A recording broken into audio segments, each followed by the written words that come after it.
हाय friends, माझं नाव Tejas Diliprao Kajale. Physics with Tejas sir या चॅनलमध्ये आपलं स्वागत आहे. आज आपल्याला एक नवीन टॉपिक पाहायचा आहे की ज्याचं नाव आहे प्रेशर ऑफ आयडियल गॅस. म्हणजे काल आपण माहित आहे का आयडियल गॅस पाहिला होता, थोड्या प्रमाणात आपण रिअल गॅस पाहिला होता, बरोबर आहे. तर आता आपल्याला काय करायचं आहे, एखादा कंटेनर आहे आपल्याकडे, त्या कंटेनर मध्ये जर समजा आपण आयडियल गॅस टाकला तर ते जे आयडियल गॅस आहे त्या आयडियल गॅसचा कंटेनरच्या वॉलवर किती प्रेशर एक्सर्ट होते ते आपल्याला फाइंड आउट करायचं आहे. युनराल लक्षात. म्हणजे कन्सिडर करा आपल्याकडे माहित आहे का एखादा कंटेनर आहे, ओके, अशा पद्धतीचा एखादा डब्बा आहे आपल्याकडे, ठीक आहे, कंटेनर आहे. याच्यात आपण आयडियल गॅस टाकला. आयडियल गॅस टाकल्यानंतर तुम्हाला माहित आहे की तो जो गॅस आहे तो रॅन्डम मोशन परफॉर्म करेल. आता रॅन्डम मोशन परफॉर्म केलं तर एखादा पार्टिकल असेल तो या कंटेनरच्या वॉलला कोलाइड होईल किंवा एखादा पार्टिकल या कंटेनरच्या वॉलला कोलाइड होईल, बरोबर आहे. म्हणजे तो पूर्ण कंटेनर मध्ये पसरल्यानंतर चारही साइडनी तो काय होणार आहे, कोलाइड होणार आहे. म्हणजेच माहित आहे का कोलाइड होऊन राहिला म्हणजेच काय रे, तर तो जो कंटेनरचा वॉल आहे त्या कंटेनरच्या वॉलवर काही ना काहीतरी प्रेशर एक्सर्ट करेल तो, बरोबर आहे. तसंच मग माहित आहे का ते किती प्रेशर एक्सर्ट करणार आहे ते आपल्याला काय करायचं आहे, फाइंड आउट करायचं आहे. मग आता फाइंड आउट कसं करायचं, त्याच्यासाठी माहित आहे का आपण एक काय घेतलं, कंटेनर घेतलं. अशा पद्धतीचंच कंटेनर आहे ते, ओके. आता हे जे कंटेनर आहे याला आपण काय म्हणतो, क्यूबिक, ठीक आहे, क्यूब असं म्हणतो. म्हणजे ही जी त्याची खालची जी लेंथ आहे, ओके, ही माहित आहे का एक्स डायरेक्शननी असते. त्याच्यानंतर हे जे आहे हे त्याची आहे वाय डायरेक्शन, ओके. त्याच्यानंतर ही जी आहे ही त्याची आहे झेड डायरेक्शन. म्हणजे असं समजा ही त्याची काय राहील, झेड डायरेक्शन राहील, ही त्याची वाय डायरेक्शन राहील आणि ही त्याची कोणती राहील, एक्स डायरेक्शन राहील. येऊन राहिलं लक्षात. म्हणजे एक्स, त्याच्यानंतर हा झेड आणि हा वाय, ठीक आहे. हा एक्स एक्सिस, हा त्याचा झेड एक्सिस आणि हा त्याचा वाय एक्सिस. येऊन राहिलं लक्षात. तर अशा पद्धतीचं आपल्याकडे काय आहे, कंटेनर आहे आणि त्या कंटेनर मध्ये आपण एक काय टाकलेला आहे, आयडियल गॅस टाकला. आता आयडियल गॅस टाकल्यानंतर कन्सिडर करा तिथे माहित आहे का नंबर ऑफ मॉलिक्युल्स असतील आणि ते नंबर ऑफ मॉलिक्युल्स काय करतील, रॅन्डम मोशन परफॉर्म करतील या कंटेनर मध्ये. पण रॅन्डम मोशन परफॉर्म करतील हे सगळं मान्य आहे. त्याच्यात माहित आहे का नंबर ऑफ पार्टिकल्स राहतील त्या गॅस मध्ये हेही मान्य आहे. पण आपल्याला जर समजा डेरिवेशन सॉल्व्ह करायचं असेल प्रेशर साठी तर आपल्याला माहित आहे का कन्सिडर करावं लागेल फक्त एक मॉलिक्यूल, ठीक आहे. मग आता कन्सिडर करा आपल्याकडे एक मॉलिक्यूल आहे. आता तो जो मॉलिक्यूल आहे तो मॉलिक्यूल माहित आहे का एक्स डायरेक्शननी पण काय होऊ शकतो, फ्लो होऊ शकतो, किंवा मग झेड डायरेक्शननी पण फ्लो होऊ शकतो, किंवा मग वाय डायरेक्शननी पण फ्लो होऊ शकतो, बरोबर आहे. म्हणजे जर समजा तो माहित आहे का एक्स डायरेक्शननी पुढे गेला तर त्याची व्हेलॉसिटी मिळेल आपल्याला vx, म्हणजे velocity of the particle along x axis. जर समजा एखादा तोच जर समजा पार्टिकल हा जर समजा झेड डायरेक्शननी जर जात असेल तर आपल्याला किती व्हेलॉसिटी मिळणार, अलॉंग झेड डायरेक्शन. म्हणजे the velocity of the particle along Z direction. जर समजा एखादा पार्टिकल हा अलॉंग वाय डायरेक्शन जात असेल तर त्याची व्हेलॉसिटी आपल्याला मिळेल vy. म्हणजे a particle flow along the Y direction, म्हणजे त्याची जी व्हेलॉसिटी राहील ती कोणाच्या अलॉंग राहील, वाय डायरेक्शनच्या अलॉंग. इथपर्यंत आलं लक्षात. मग आता आपण माहित आहे का एकच पार्टिकल कन्सिडर केलेला आहे.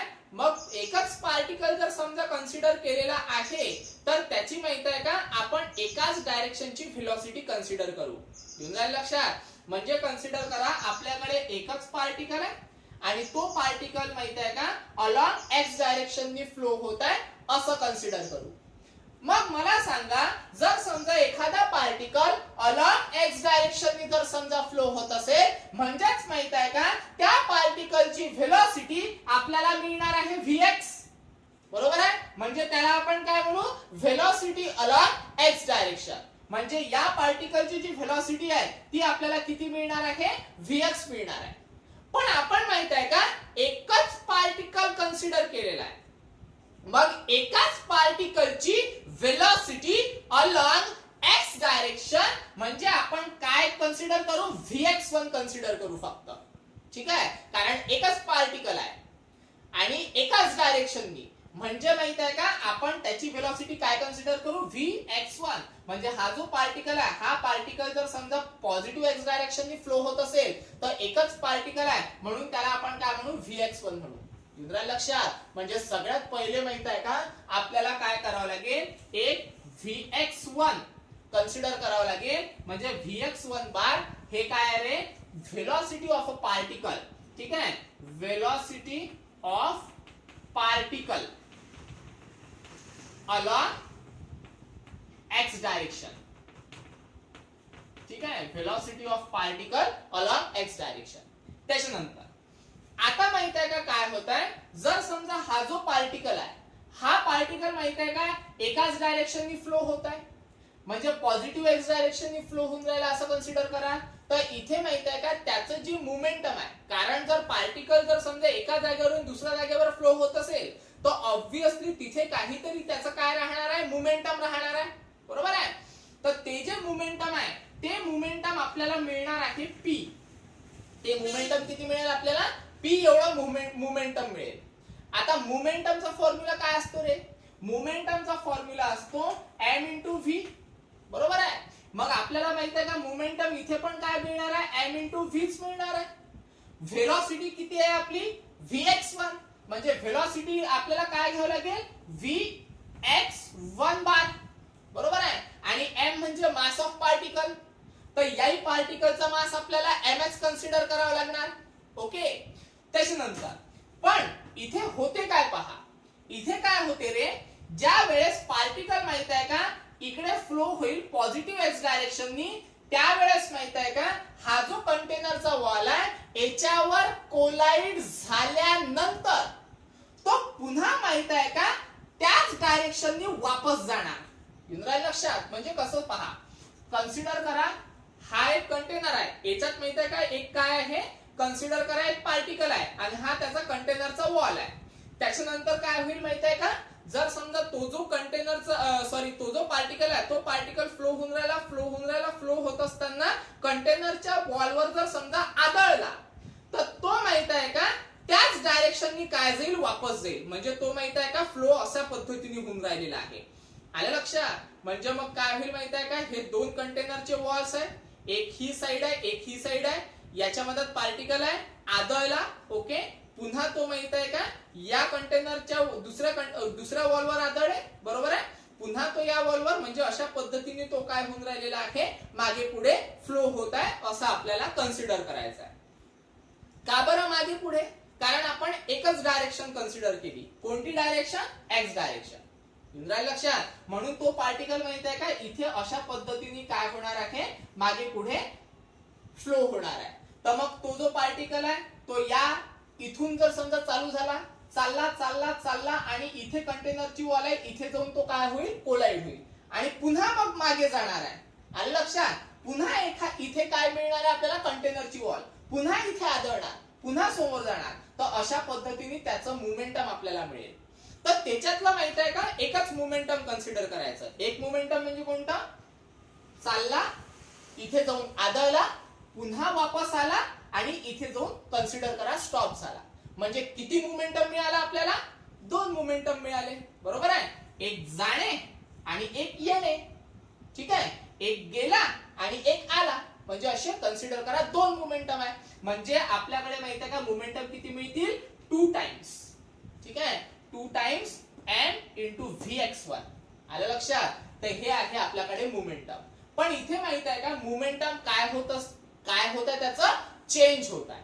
कारण ज्या वेळेस पार्टिकल हा कंटेनरच्या वॉलवर आदळेल त्यावेळेस त्याचं मोमेंटम काय होईल, चेंज होईल. म्हणून मग आपण इथे माहित आहे का डेल्टा एक्स कन्सिडर करतो. काय कन्सिडर करतो, delta P. Okay, sorry delta x निघाला माझ्या तोंडातून, डेल्टा पी कन्सिडर करू आपण, ठीक आहे. मग हा जो मोमेंटम आहे हा अलॉन्ग एक्स डायरेक्शन आहे, म्हणून मग आपण त्याला काय डिनोट करायचं आहे, डेल्टा पी एक्स. काय डिनोट करावं लागेल आपल्याला, डेल्टा पी एक्स. कारण मोमेंटम अलॉन्ग एक्स डायरेक्शन, मग आपण काय कन्सिडर केलं डेल्टा. डेल्टा म्हणजे change in momentum along X direction. काय म्हणतो आपण त्याला? Change in momentum along X direction. येऊन राहिलं लक्षात? तर हे कन्सिडर करा इक्वेशन नंबर 1. त्याच्यानंतर आता हे झालं मोमेंटम. आता मोमेंटम करत असताना म्हणजे या जागेवरून या जागेवर येत असताना आणि पुन्हा या जागेवरून या जागेवर येत असताना त्याला काही ना काहीतरी वेळ लागेल, बरोबर आहे? तर मग आपल्याला इथे काढायचं आहे डेल्टा टी. डेल्टा टी म्हणजे टाइम काढायचा आहे, चेंज इन टाइम. आता चेंज इन टाइम कसा काढायचा? त्याच्यासाठी माहिती आहे का आपल्याला व्हेलॉसिटीचा फॉर्म्युला लागेल. व्हेलॉसिटीचा फॉर्म्युला काय असतो रे? डिस्प्लेसमेंट अपॉन टाइम, बरोबर आहे? तर मग या फॉर्म्युल्यावरून आपल्याला टाइम काढता येतो का? काढता येतो. कसा काढायचा पहा. व्हेलॉसिटी माहिती आहे का इकडे मल्टिप्लायला, त्याला माहिती आहे का इकडे ओढा, आणि टाइम इकडे डिवायडेडला आहे त्याला इकडे ओढा. म्हणजे टाइम जाईल मल्टिप्लायला, डिस्प्लेसमेंट ऍज इज दिस, आणि व्हेलॉसिटी इकडे मल्टिप्लायला तिकडे गेल्यानंतर काय होईल ते डिवायडेडला. म्हणजे टाइम पिरियड काय मिळून राहिला आपल्याला? डिस्प्लेसमेंट अपॉन व्ही, बरोबर आहे? तर कन्सिडर करा आपल्याकडे काय आहे? Displacement upon V. व्हेलॉसिटी किती आहे आपल्याकडे? vx1 बार. म्हणजे मग आपल्याला व्हेलॉसिटी काय घ्यावं लागेल? vx1 बार. पण आता डिस्प्लेसमेंटचा प्रॉब्लेम आहे. डिस्प्लेसमेंट किती असेल?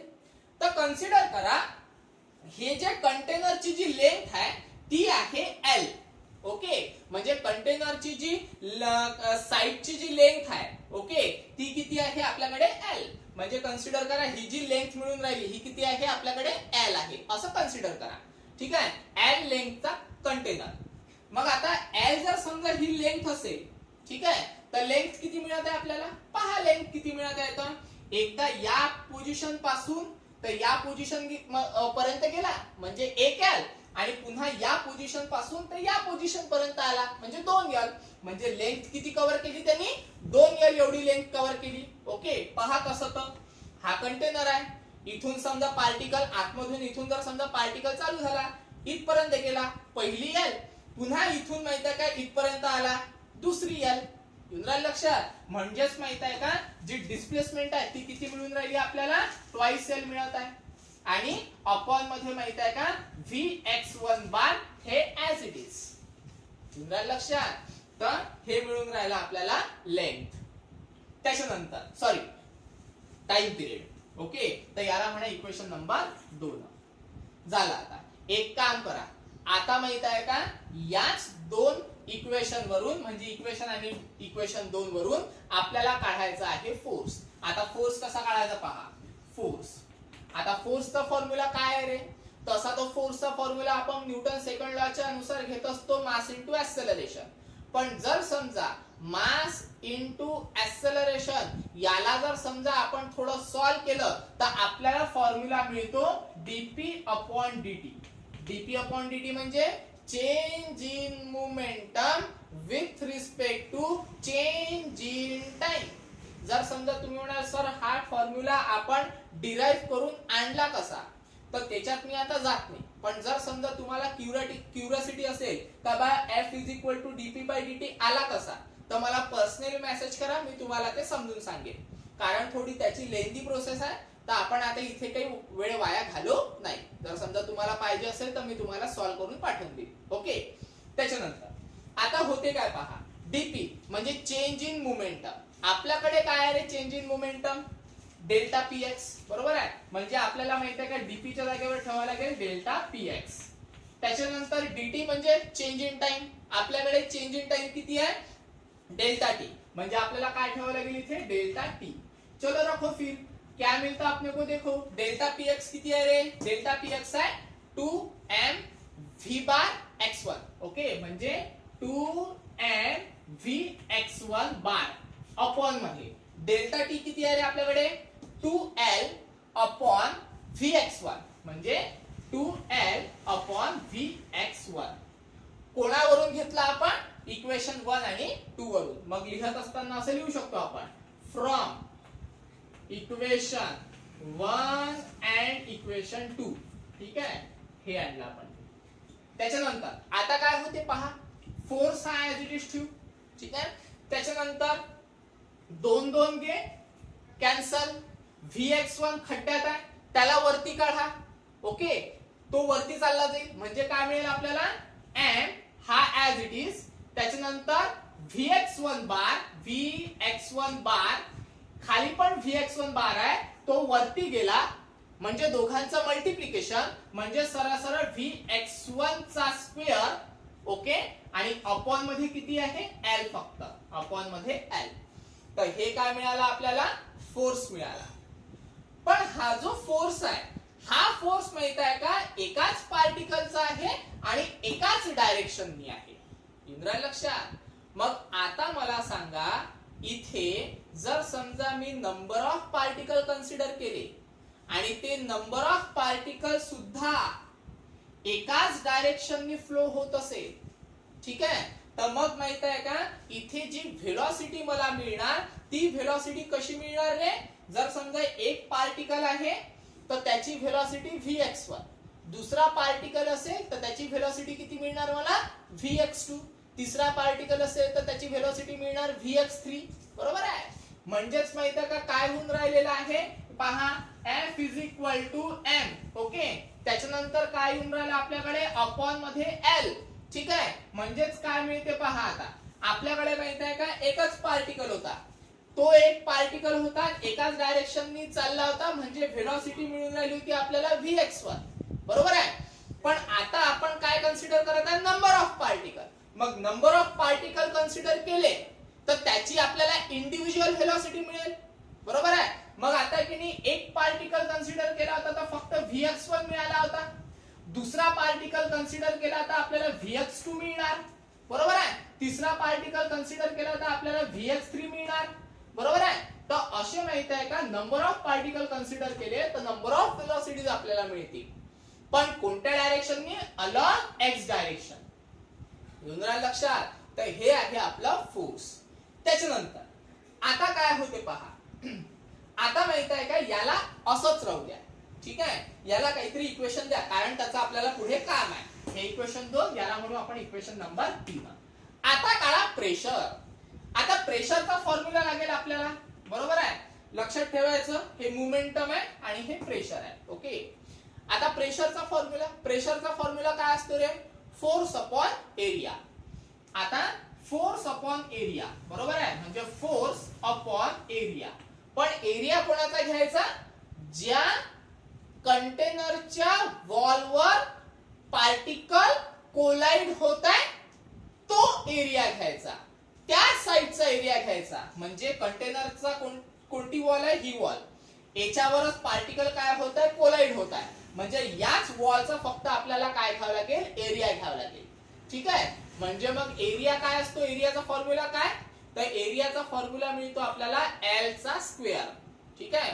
आता हा जो कंटेनर आहे हा कंटेनर क्यूबिक असल्या कारणाने त्याच्या सगळ्या साइड सारख्याच असतील. म्हणजे खालचा जर समजा त्याची साइड L असेल तर याची पण साइड आपल्याला काय मिळणार आहे, Lच मिळणार आहे. बरोबर आहे. पण एरिया जर घ्यायचा असेल तर एरिया काय मिळेल मग आपल्याला, L स्क्वेअर. बरोबर आहे ना. एरिया म्हणजे काय होतो, L स्क्वेअर. म्हणजेच मग मला माहित आहे का एरिया काय मिळेल, मला L स्क्वेअर मिळणार. चलो ठीक आहे, एरिया तर मिळाला आपल्याला L स्क्वेअर. ओके, पण फोर्स किती आपल्याकडे, फोर्स आहे M अपॉन L. ठीक आहे, M अपॉन कन्सिडर करा L इनटू Vx1 स्क्वेअर. ठीक आहे, plus Vx2 square plus up to so on number of पार्टिकलचे velocity. L into L square काय होते, L क्यूब. आणि L क्यूब म्हणजे काय, व्हॉल्यूम. बरोबर आहे. म्हणजे मग प्रेशर काय येईल आपलं, pressure is equal to M upon V.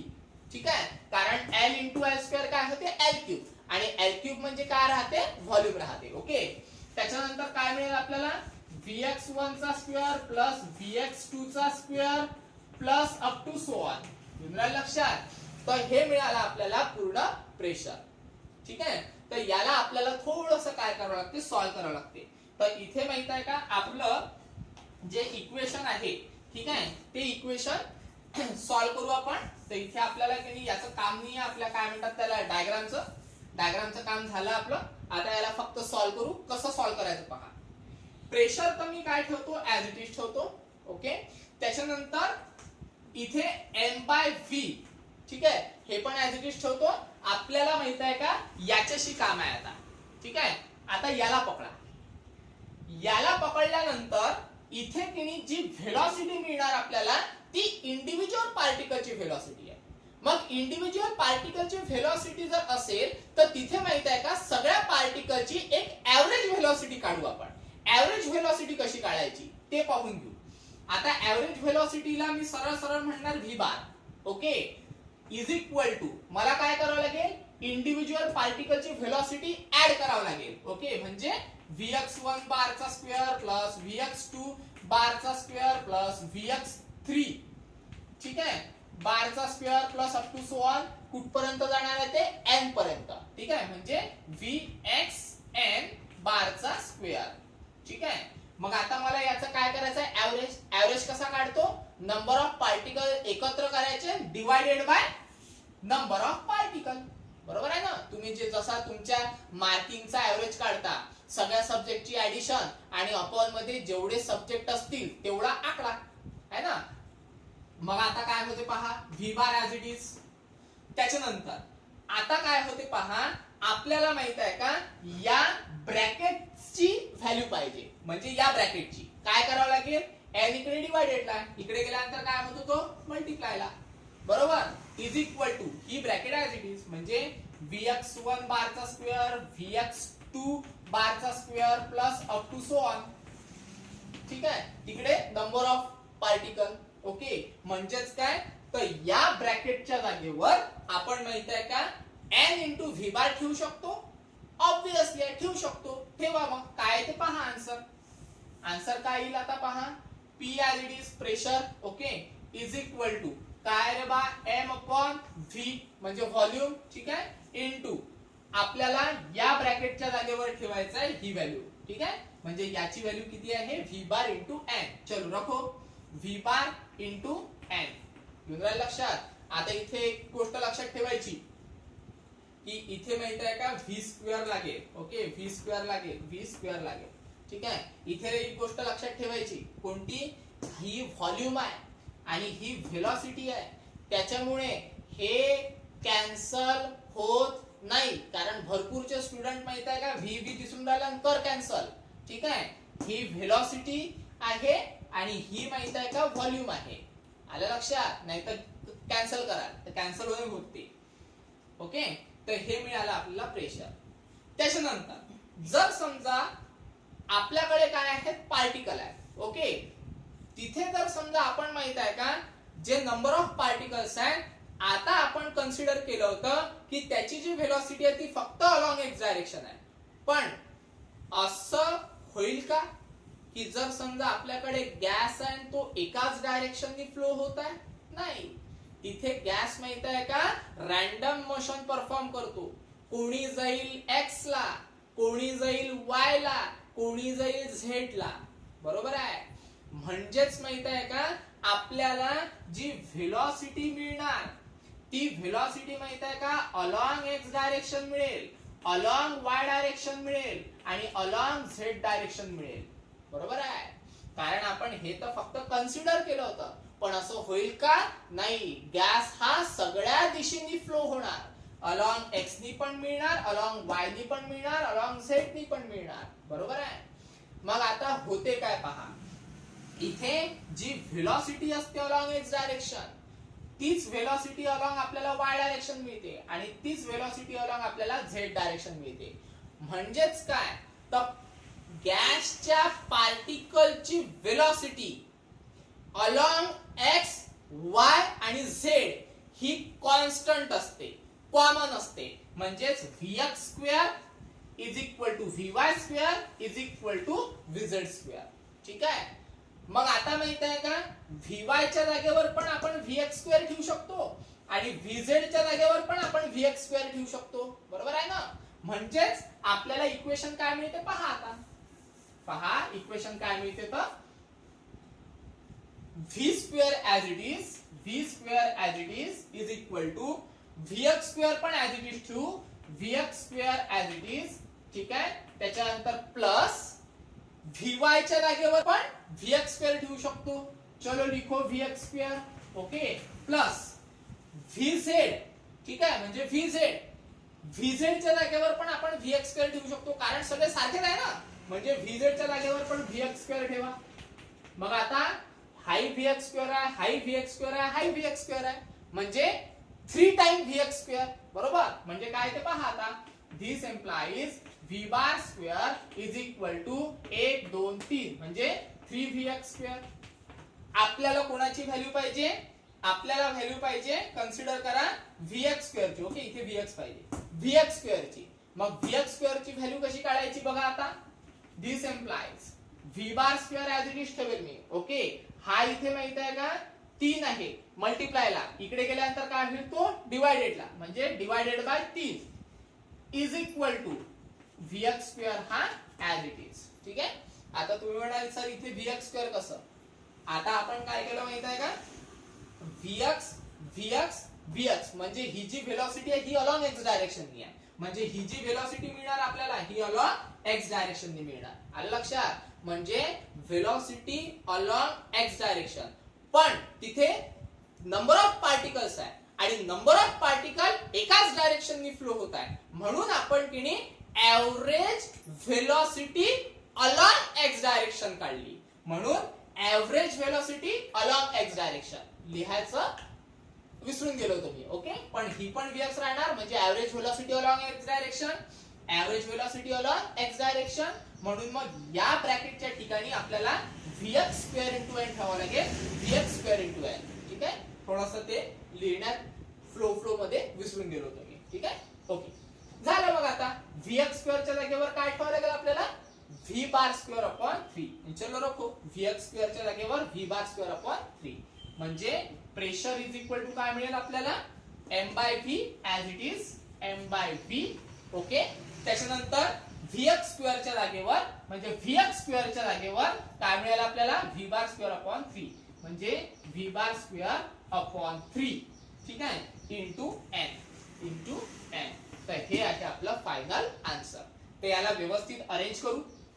Arrange म्हणजे काही नाही, एक काम करू, this implies P as it is. Okay, त्याच्यानंतर 1/3 बाहेर काढून घ्यायचा, त्याच्यानंतर m इंटू n.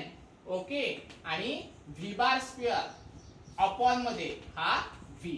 पुन्हा सांगतो, हा V बार आहे वेलॉसिटीचा, हा V आहे व्हॉल्यूमचा, म्हणून हे दोघं जण कॅन्सल होत नाही. ठीक आहे, कारण भरपूरशे पोरं कॅन्सल करतात आणि आन्सर चुकून ठेवतात. इथपर्यंत येतात ते करेक्ट असते, पण अजून एक स्टेप कोणती, तर कॅन्सलेशनची. आलं लक्षात. तर कॅन्सल होत नाही. ठीक आहे, तर हे आहे आपलं प्रेशरचं इक्वेशन. जर समजा याच्यामध्ये काही अडचण असेल, थोडं कुठे कन्फ्यूज होत असेल, तर मला तुम्ही फोन किंवा मेसेज करून विचारू शकता. इथे कन्फ्यूज नका होऊ. ओके, इथे आपण फक्त x घेतलं होतं, x नव्हतं घेतलं, पण तिथे आपल्याला x घ्यावा लागेल, कारण number of particle flowing along x direction, म्हणजेच आपल्याला त्याची एव्हरेज व्हेलॉसिटी काढावी लागेल अलॉंग x डायरेक्शन. म्हणून मग आपल्याला इथे x हा घ्यावाच लागेल. ते फ्लो मध्ये मी लिहायचं विसरलो होतो. ठीक आहे, तर हे आहे इक्वेशन आपलं कोणाचं, प्रेशरचं, की जे प्रेशर कंटेनरच्या वॉलवर एक्सर्ट होत आहे. तर किती प्रेशर एक्सर्ट होत आहे, एवढं प्रेशर एक्सर्ट होत आहे. ठीक आहे, जर कुठे काही अडचण असेल, समजलं नसेल, कन्फ्यूज होत असेल, तर मला मेसेज करून तुम्ही मला विचारू शकता. ठीक आहे, स्टॉप करू आज, उद्याला नेक्स्ट टॉपिक. स्टॉप करतोय. धन्यवाद.